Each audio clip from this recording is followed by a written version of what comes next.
Assalamualaikum warahmatullahi wabarakatuh. Berjumpa lagi di mata kuliah pengantar pendidikan. Pada pertemuan kali ini, kita akan membahas mengenai apa itu faktor-faktor pendidikan serta apa saja faktor-faktor pendidikan tersebut.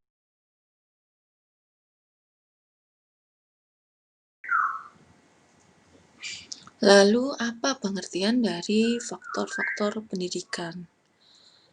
Faktor merupakan hal atau keadaan atau peristiwa yang ikut menyebabkan atau mempengaruhi terjadinya sesuatu. Ini berdasarkan Kamus Besar Bahasa Indonesia. Sedangkan faktor pendidikan secara sederhana dapat diartikan sebagai semua hal yang mempengaruhi proses pendidikan. Antara lain adalah tujuan, pendidik, peserta didik, materi atau isi, alat pendidikan, metode pendidikan, serta lingkungan. Meski demikian, hal-hal tersebut pada pertemuan sebelumnya juga termasuk unsur-unsur dari pendidikan.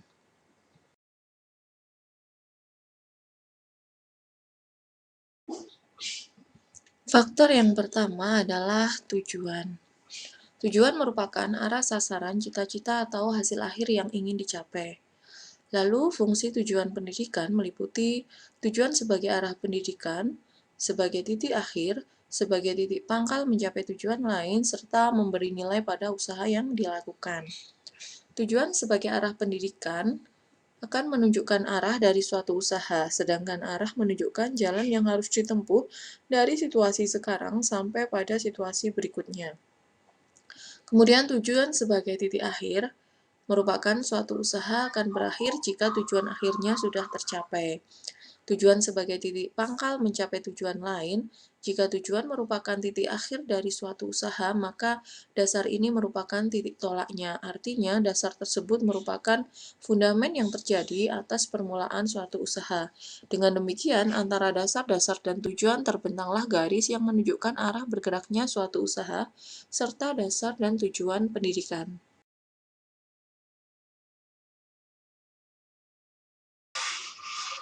Kemudian, macam-macam tujuan. Menurut Langford, bahwa macam-macam tujuan pendidikan itu terdiri dari tujuan umum, tujuan khusus, tujuan tak lengkap, tujuan sementara, tujuan insidentil, serta tujuan intermediate. Tujuan umum merupakan tujuan yang pada akhirnya akan dicapai pendidik terhadap anak didik, yaitu membawa anak dengan sadar dan bertanggung jawab ke arah kedewasaan jasmani dan rohani. Tujuan khusus merupakan penjelasan dari tujuan umum yang didasarkan oleh adanya perbedaan antara individu peserta didik, misalnya jenis kelamin, minat bakat, serta intelijensi. Kemudian perbedaan lingkungan keluarga atau masyarakat, kemudian perbedaan yang berhubungan dengan tugas, misalnya tujuan pendidikan dalam keluarga dan sekolah, serta perbedaan yang berhubungan dengan pandangan hidup suatu negara. Kemudian tujuan tak lengkap merupakan tujuan yang hanya mencakup salah satu aspek dari beberapa aspek, misalnya hanya mencakup pengetahuan atau kognitif saja, padahal seharusnya ada aspek sikap atau afektif dan aspek keterampilan atau psikomotorik.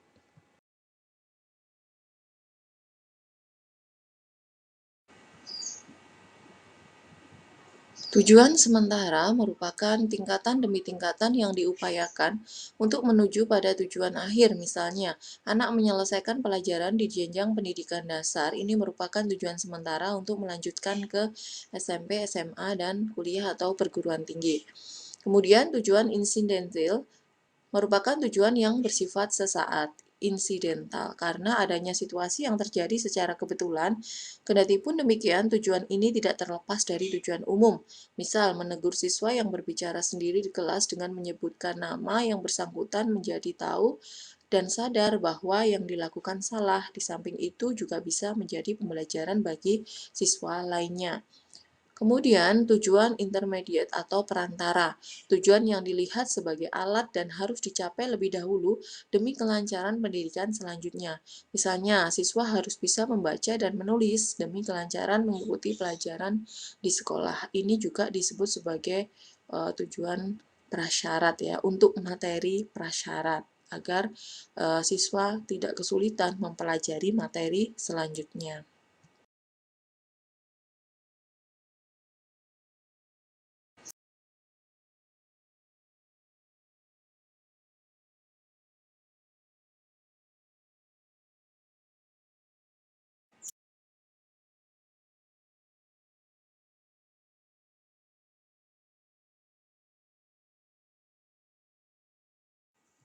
Faktor yang kedua adalah pendidik. Pendidik adalah orang yang mempunyai tanggung jawab dalam melaksanakan pendidikan. Pendidik ada dua, yaitu pendidik yang bersifat kodrati, yaitu orang tua sebagai orang tua, memiliki kewajiban untuk memberikan pendidikan kepada anaknya, selain asuhan, kasih sayang, serta perhatian.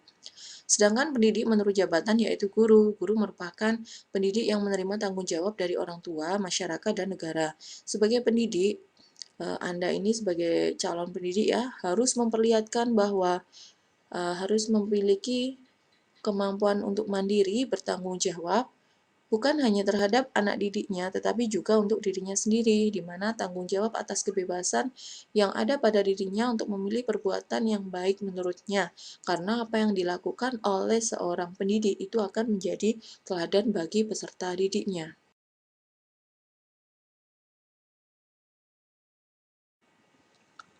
Faktor pendidikan selanjutnya adalah peserta didik. Peserta didik adalah orang yang menerima pengaruh dari seseorang atau sekelompok orang yang menjalankan kegiatan pendidikan.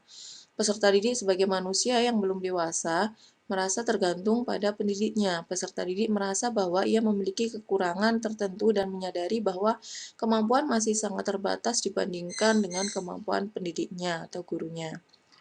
Konteks pendorong perkembangan peserta didik adalah lingkungan di mana peserta didik belajar secara kebetulan dan kadang-kadang disitulah mereka belajar secara tidak langsung atau tidak terprogram. Kemudian lingkungan belajar di mana peserta didik belajar secara sengaja dan dikehendaki. Kemudian sekolah di mana peserta didik belajar mengikuti program yang ditetapkan. Kemudian lingkungan pendidikan optimal di sekolah yang ideal di mana peserta dapat melakukan cara belajar siswa aktif sekaligus mengimplementasikan nilai-nilai yang diajarkan di sekolah.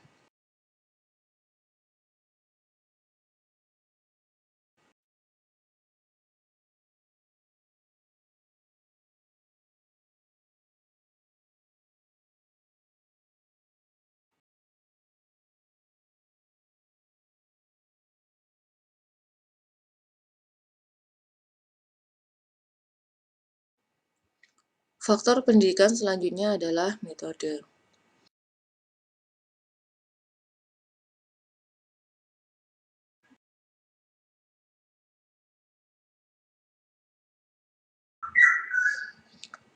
Selanjutnya dari ulasan materi yang telah saya sampaikan tadi, tibalah saatnya untuk berdiskusi. Adapun hal-hal yang harus Anda diskusikan meliputi yang pertama yaitu dari faktor-faktor tersebut, yaitu mulai dari pendidik sampai lingkungan tadi, mana yang paling mempengaruhi hasil belajar siswa, jelaskan. Kemudian faktor-faktor apa saja yang mempengaruhi keberhasilan pendidik dalam mengajar, jelaskan. Kemudian yang ketiga, jika Anda sebagai guru matematika yang mengajar di SMP, hal-hal apa saja yang harus diperhatikan agar pembelajaran Anda berhasil? Jelaskan. Demikianlah uraian mengenai materi faktor-faktor pendidikan. Saya akhiri, kurang lebihnya mohon maaf. Wassalamualaikum warahmatullahi wabarakatuh.